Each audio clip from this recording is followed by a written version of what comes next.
എഴുത്തുകാരനാവാൻ ആഗ്രഹിക്കുന്നവരാകട്ടെ, എഴുത്തുകാരൻ എന്ന് തന്നെത്താൻ വിചാരിക്കുന്നവരാകട്ടെ, എഴുത്തുകാരൻ എന്ന് അംഗീകരിക്കപ്പെട്ടവരാകട്ടെ, അവരെല്ലാവർക്കും MT വാസുദേവൻ സാറിൻ്റെ എഴുത്തുകളെ ഓർക്കുമ്പോൾ ഉണ്ടാവുന്ന വികാരങ്ങൾ പലതരപ്പെട്ടതാണ്.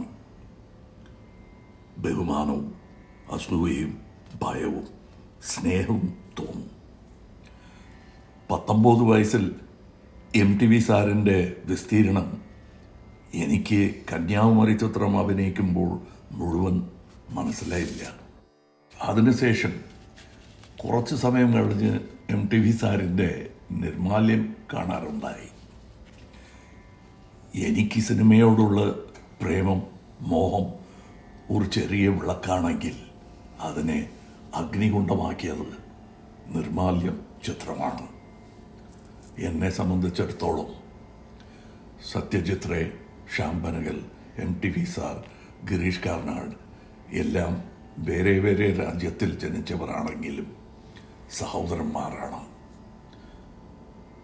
Novelist, editor, screenplay writer എന്ന് എല്ലാ രംഗങ്ങളിലും വിജയിച്ച എഴുത്തുകാരനാണ് വാസുദേവൻ സാർ.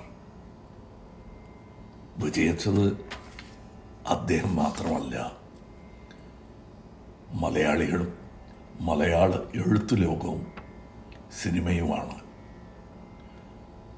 വിട പറഞ്ഞ് അയക്കുന്നത് സാധാരണ സാമാന്യ മനുഷ്യരെയാണ്. MTV സാർ തൻ്റെ സാഹിത്യങ്ങളോടൊപ്പം ഇന്നും പല 100 വർഷങ്ങൾ നമ്മുടെ കൂടെ നമുക്ക് ശേഷം ജീവിച്ചിരിക്കും. വിട പറയാൻ മനസ്സില്ല സാറേ, ക്ഷമിക്കുക.